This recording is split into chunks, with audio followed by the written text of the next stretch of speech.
Hello and welcome to another 123 Reg Swift 6. This week I'm going to be talking about 6 ways you can overcome sales objections on your website. Now when you're buying something in a shop, you're probably dealing with a salesperson there, and that person has been trained to overcome any objections you might have about buying the product. And a classic one here is if you're buying something for you to say, well, I'm not really sure if I can afford it. And of course, that's a really easy objection to overcome. The salesperson can just say, that's not a problem. We have a payment plan. We can spread your payments out over a number of months. You can now afford it. That's possible because you're having a conversation with them. Now, with your website visitors, you're not having a conversation with them. So you need to think about what objections they might have and then address them right on the page so that they will go ahead and will buy from you. So I'm going to take you through 6 very common objections and how you can address them right there on the page.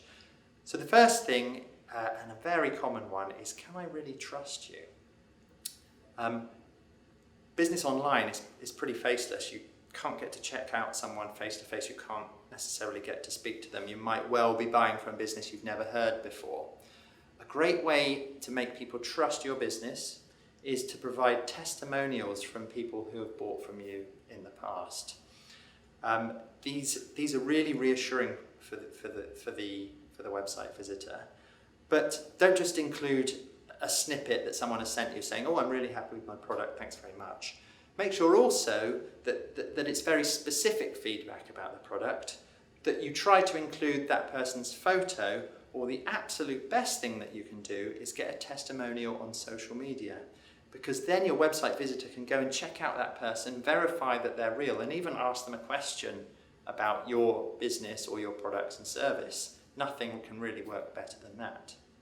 So a second sales objection that they might have is this product really right for someone like me?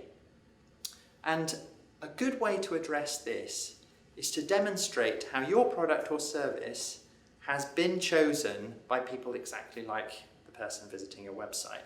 So it's a really good one for a local business.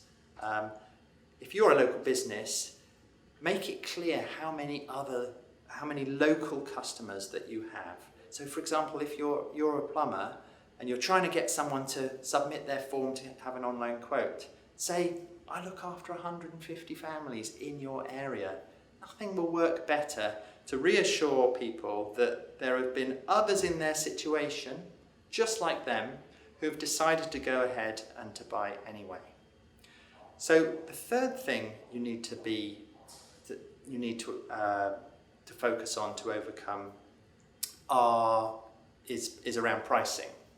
So when it comes to pricing, what people don't want are surprises.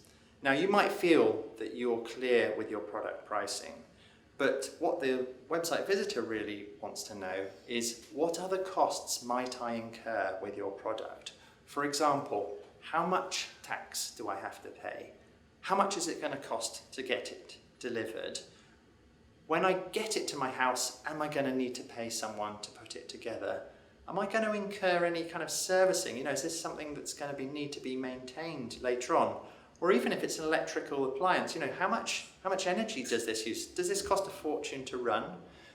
Make sure that you are really clear with your pricing so the user knows the entirety of what it's going to cost them and that there will be no hidden surprises.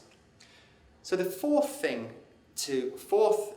sales objection would be, does this product really address my needs? And this is an absolute classic one when it comes to websites. When we're writing websites, we're often writing about the features of a product, what it does, how fast it is, how strong it is, how high it is.